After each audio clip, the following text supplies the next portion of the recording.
Have you ever really, truly wondered what banks do with your money? I mean, what really happens after you deposit it?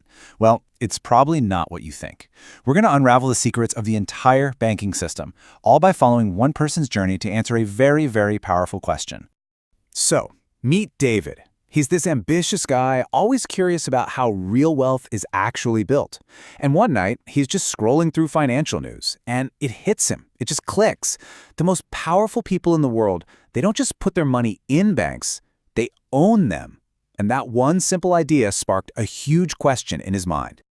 And there it is. That's the big question for our explainer today. We're going to join David on this quest to figure out what it really means to own a bank. And I'm telling you, what he discovers is going to change the way you see money forever. Okay, so to even begin to answer a question that big, David has to tear down everything he thinks he knows about what a bank even is. This is where the journey really kicks off.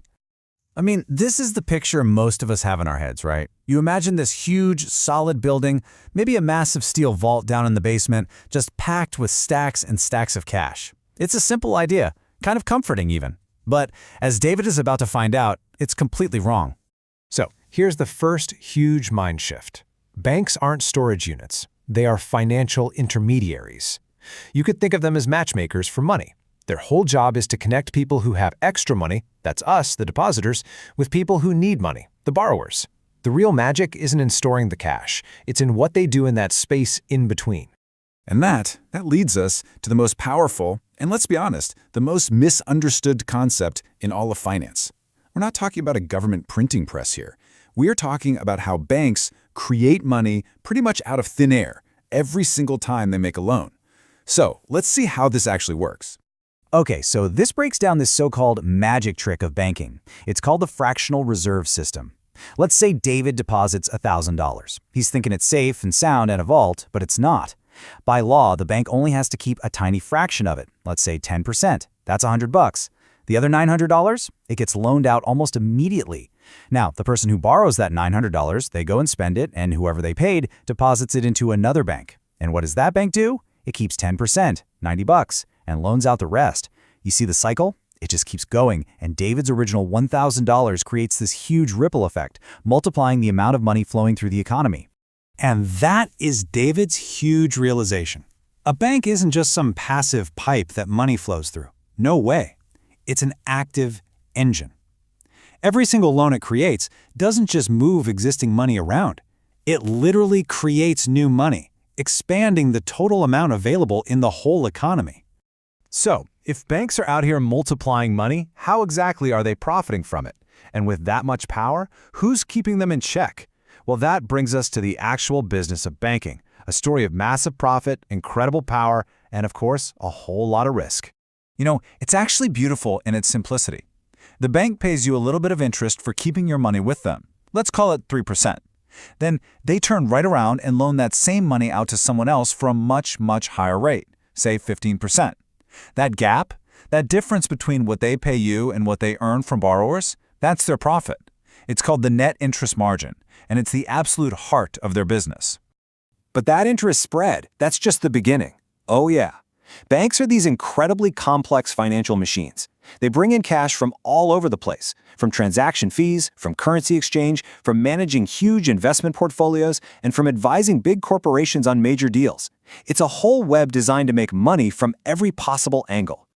Now, you have to be thinking, with all this power to create money and generate profit, there has to be a referee, right? Someone in charge. And there is. It's the central bank. Doesn't matter if it's the Central Bank of Nigeria or the U.S. Federal Reserve. This is the institution sitting at the very, very top of the financial pyramid. And the central bank wields an unbelievable amount of power. It sets the base interest rates for the entire economy. It controls how much money is sloshing around in the system. It tells the other banks exactly how much cash they need to have on hand. And crucially, it's the one that steps in to save the day if a major bank looks like it's about to fail. Its entire job is to keep the system stable because the whole thing is built on one very fragile thing, our confidence. And this right here, this is the system's greatest weakness.